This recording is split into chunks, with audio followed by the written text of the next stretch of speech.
مومنو، تم کو جائز نہیں کہ زبردستی عورتوں کے وارث بن جاؤ، اور دیکھنا اس نیت سے کہ جو کچھ تم نے ان کو دیا ہے اس میں سے کچھ لے لو، انہیں گھروں میں مت روک رکھنا۔ ہاں اگر وہ کھلے طور پر بدکاری کی مرتکب ہوں تو اور بات ہے، اور ان کے ساتھ اچھی طرح سے رہو سہو۔ پھر اگر وہ تم کو ناپسند ہوں تو عجب نہیں کہ تم کسی چیز کو ناپسند کرو اور اللہ اس میں بہت سی بھلائی پیدا کر دے۔ اور اگر تم ایک عورت کو چھوڑ کر دوسری عورت کرنی چاہو اور پہلی عورت کو ڈھیر سا مال دے چکے ہو تو اس میں سے کچھ مت لینا، بھلا تم بہتان لگا کر اور کھلا گناہ کر کے اپنا مال اس سے واپس لو گے؟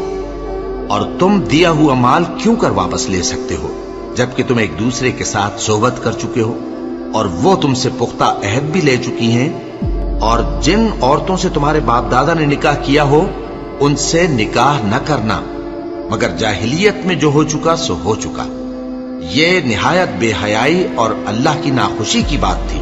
اور بہت برا دستور تھا۔ تم پر تمہاری مائیں اور بیٹیاں اور بہنیں اور پھوپھیاں اور خالائیں اور بھتیجیاں اور بھانجیاں اور وہ مائیں جنہوں نے تم کو دودھ پلایا ہو اور رضائی بہنیں اور ساسیں حرام کر دی گئی ہیں،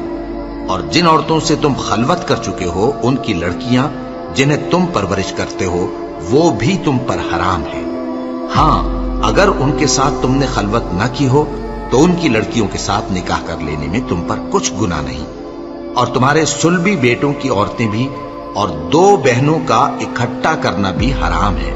مگر جو ہو چکا سو ہو چکا۔ بے شک اللہ بخشنے والا ہے، بڑا مہربان ہے۔ اور شوہر والی عورتیں بھی تم پر حرام ہیں مگر وہ جو قید ہو کر باندیوں کے طور پر تمہارے قبضے میں آ جائیں۔ یہ حکم اللہ نے تم کو لکھ دیا ہے، اور ان محرمات کے سوا دوسری عورتیں تم کو حلال ہیں، اس طرح سے کہ مال خرچ کر کے ان سے نکاح کر لو، بشرطے کہ نکاح سے مقصود عفت قائم رکھنا ہو نہ کہ شہوت پرستی۔ تو جن عورتوں سے تم لطف اندوز ہوئے ان کا مہر جو مقرر کیا ہو ادا کر دو، اور اگر مقرر کرنے کے بعد آپس کی رضامندی سے مہر میں کمی بیشی کر لو تو تم پر کچھ گناہ نہیں۔ بے شک اللہ سب کچھ جاننے والا ہے، حکمت والا ہے۔ اور جو شخص تم میں سے مومن آزاد عورتوں سے نکاح کرنے کا مقدور نہ رکھے تو مومن باندیوں ہی سے جو تمہارے قبضے میں آ گئی ہوں نکاح کر لے، اور اللہ تمہارے ایمان کو اچھی طرح جانتا ہے۔ تم آپس میں ایک دوسرے کے ہم جنس ہو، پھر ان لونڈیوں کے ساتھ ان کے مالکوں سے اجازت حاصل کر کے نکاح کر لو، اور دستور کے مطابق ان کا مہر بھی ادا کر دو، بشرطے کہ وہ پاک دامن ہو، نہ ایسی کہ کھلم کھلا بدکاری کریں اور نہ در پردہ دوستی کرنا چاہیں۔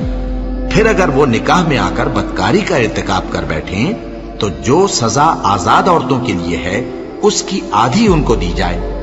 یہ باندھی کے ساتھ نکاح کرنے کی اجازت اس شخص کو ہے جسے گناہ کر بیٹھنے کا اندیشہ ہو، اور یہ بات کہ صبر کرو تمہارے لیے بہتر ہے، اور اللہ بخشنے والا ہے، مہربان ہے۔